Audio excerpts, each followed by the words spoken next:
mean God. I mean, when it was like God wasn't doing anything, it was like the heavens are closed up. Where are you, God?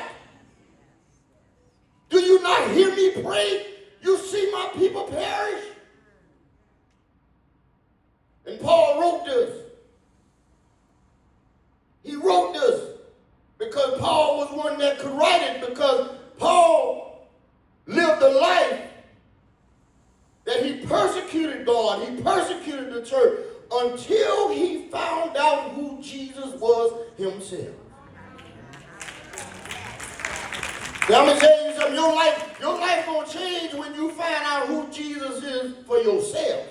No, don't clap yet. I ain't talking about because you go to church, because your mama carrying you to that church, your daddy carrying you to that church, and all that. I ain't talking about that because y'all know how that goes. Because sometimes your mama used to bring you and your daddy used to be across the street under the tree.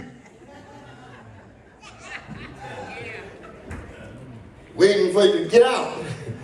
I'm going to take you home. I ain't going either. Am I talking about anybody in here? Well, maybe the church I grew up in. You know? But you got to know him for yourself. Praise the name of God. And when you meet him for yourself, you'll see things begin to change in your mind.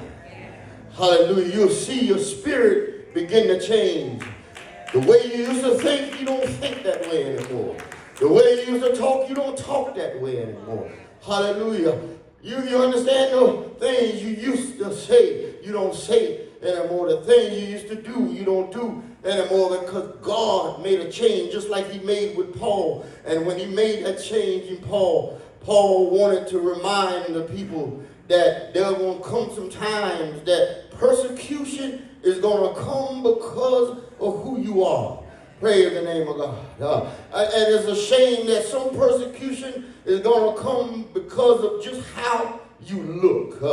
It's going to be the color of your skin, the texture of your hair, that you are just going to be treated different. I know that the African Americans say right now, they'll say, well, some other people are going through things and being persecuted, but we've been being persecuted all our lives.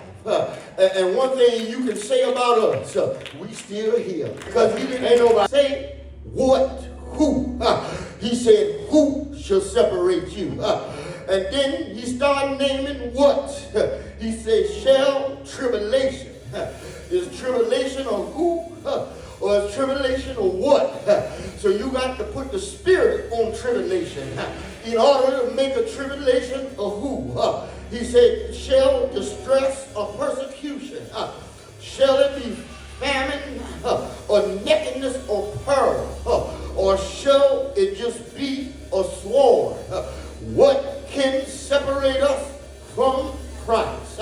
All praise the name of God. And he said, now I need you to understand, we're just like the sheep, and we're headed for slaughter. There's going to always be somebody out there trying to kill your spirit. There's going to always be somebody out there trying to kill you, trying to change your mind, trying to make you doubt. You got to know that they're out there because they don't want you to succeed. But I came by to tell you, just like Paul said, no, in all these things, we are more than conquerors. Hallelujah, through him that loves us. Anybody